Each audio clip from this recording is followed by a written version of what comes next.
Good day, sir. This is my report. It's all about intercultural communication. When we say intercultural communication offers the ability to deal across cultures, which is increasingly important as the world gets smaller. Getting smaller doesn't mean the world is becoming identical. It means having more and more contact with people who care culturally different. Therefore, intercultural communication is a key skill for both traditional diplomacy and education diplomacy because it helps to bridge understanding across groups characterized by different cultures, including organization, disciplines, sectors, communities, social and political systems, and nations. And of course, there's intercultural skills are important to companies for several reasons.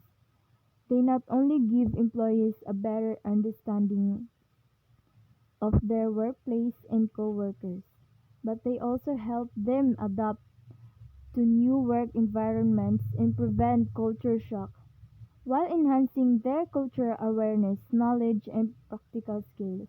Learning about others' cultures and developing intercultural communication competencies and skills can help facilitate the multicultural encounter and can lead to more openness and tolerance towards the significant other. Importance it has gained in the understanding of the cultural diversity of the world. So, this is the elements of intercultural communication. Perceptions, beliefs, values, attitudes, worldviews, social organizations, and verbal processes. The ways in which cultures employ symbols to portray things and experiences. In nonverbal processes, shared thoughts and feelings of bodily behavior, time and space. Contextual elements, business, education and healthcare, tourism, and personal relationships. So, intercultural communication is the verbal and nonverbal interaction between people from different cultural backgrounds. In other words, it's the process of communicating with people from other culture. Intercultural is about much more than the language. Verbal. Verbal is about language. Strategies in intercultural. Communication enhance the ability to produce or understand speech between members of different cultures. The plans may be formal or informal, based on the context of the communication. Communication process and verbal communication styles. Communication. The process of transferring meanings from sender to receiver. Verbal communication styles. Context is information that surrounds a communication and helps convey the message.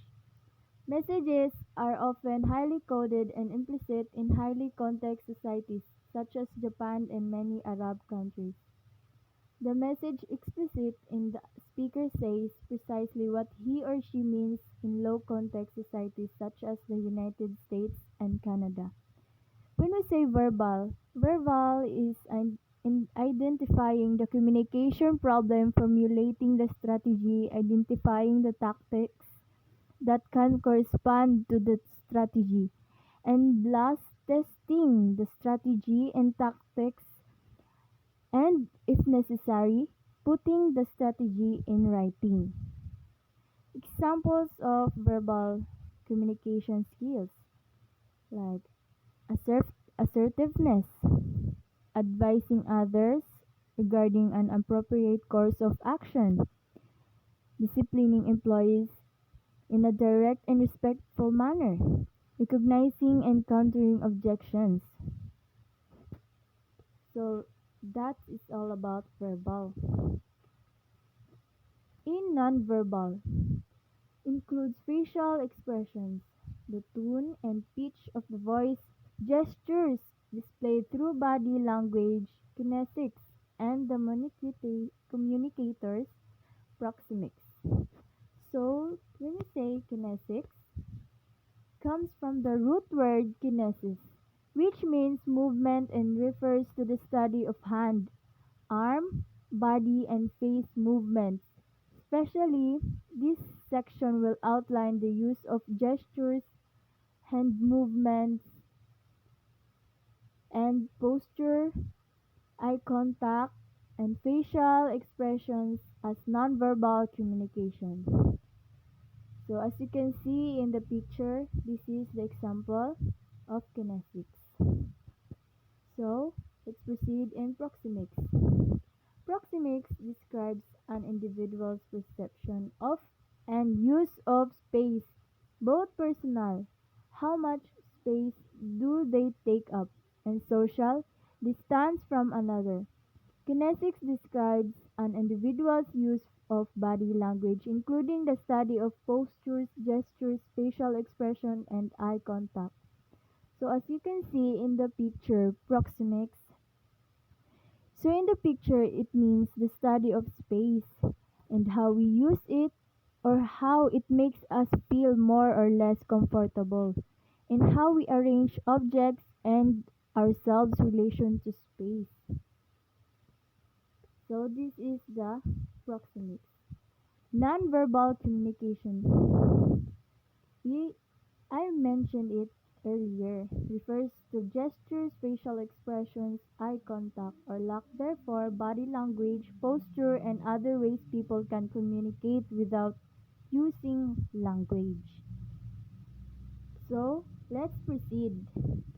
Types of nonverbal communication. First is facial expression. The facial expression of human face is extremely expressive, able to convey countless emotions without saying a word. And unlike some forms of nonverbal communication, facial expressions are universal. The facial expressions for happiness, sadness, anger, surprise, fear, or etc. are the same across cultures. So here's the example. Second, body movement and posture. Third, gestures. Fourth, eye contact. Fifth, touch. And last, voice. So let's proceed in body movement and posture. So here it is.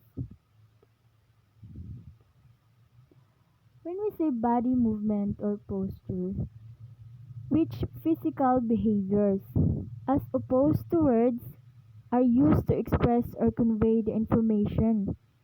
Such behavior includes facial expressions, body postures, gestures, eye movement, touch, and the use of space. So, instead, gestures. Gestures is a form of nonverbal communication or nonvocal communication in which visible bodily actions communicate particular messages, either in place of or in conjunction with speech. Gestures includes movement of the hands, face, or other part of the body. So proceed. Eye contact. Eye contact, a key characteristic of nonverbal communication, expresses much without using a single word. Like in American culture, maintaining eye contact shows respect and indicates interest. So, second to the last, touch. We communicate a great deal through touch. Think about the very different messages given by a weak handshake, a warm bear hug, a patronizing pat on the head, or controlling grip on the arm. And last, voice. Voice Voices is the very important things for humans. They are the medium through which we do a lot of communicating with the outside world. Our ideas, of course, and also our emotions and our personality. The voice is the very emblem of the speaker, indelibly woven into the fabric of speech. So as you can see at my report, here is the example,